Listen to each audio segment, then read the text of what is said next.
السلام علیکم ورحمۃ اللہ وبرکاتہ۔ الحمد للہ رب العالمین، والصلاة والسلام علی سید الانبیاء والمرسلین محمد وآلہ واصحابہ اجمعین۔ اما بعد فاعوذ باللہ من الشیطان الرجیم، بسم اللہ الرحمن الرحیم۔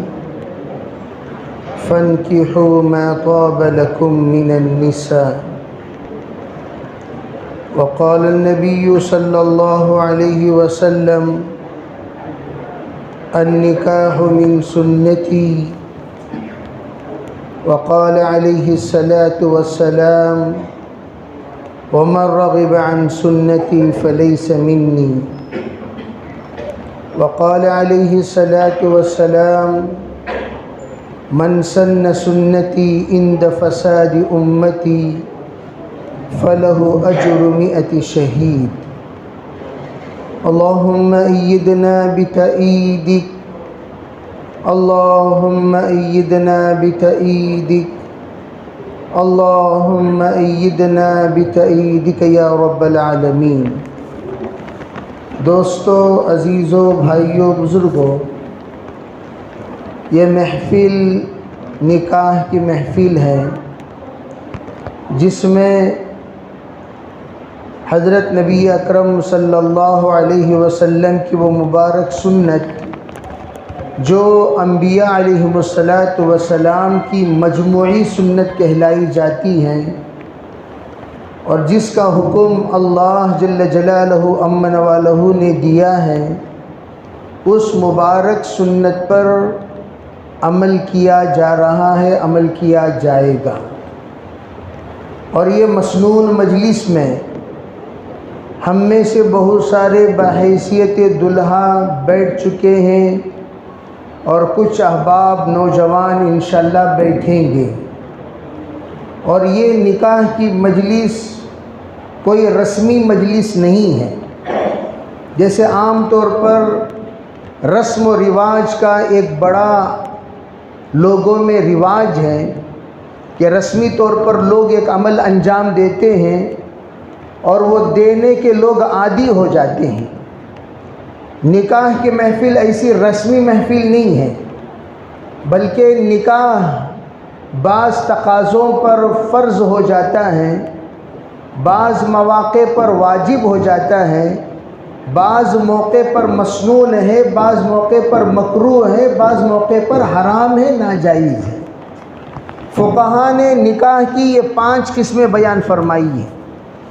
نکاح ہمیشہ مسنون نہیں ہے، نکاح بعض حالات میں فرض کا درجہ رکھتا ہے، بعض حالات میں ناجائز کا درجہ بھی رکھتا ہے۔ وہ کون سے حالات ہیں، اس کے سلسلے میں تفصیلات فقہا نے بیان فرمائی۔ لیکن نارمل زندگی میں جس وقت لڑکا بالغ ہو جاتا ہے، اس کے فطری طور پر جو تقاضا ہے وہ تقاضے نکاح ہے۔ جس طرح علماء کہتے ہیں بچہ پیدا ہونے کے بعد اس کے زندگی کے اندر مختلف اعتبار سے تقاضے پیدا ہوتے ہیں۔ چھوٹا بچہ ہے، اس کے تقاضے کھلونے کا ہے۔ ذرا بڑا ہو گیا، اس کا تقاضا دوسرے اشیاء کا ہے۔ اس سے ذرا بڑا ہو گیا، سائیکل سے دل بہلائی دیا جاتا ہے۔ اس سے ذرا بڑا ہو گیا، گاڑی پر ایک راؤنڈ مارنے کو کہتا ہے اور اس کو راؤنڈ مارنے کا شوق شروع ہو جاتا ہے۔ اسے ذرا بڑا ہو گیا، پھر وہ اپنی زندگی کے لیے شریک حیات کو تلاش کرتا ہے۔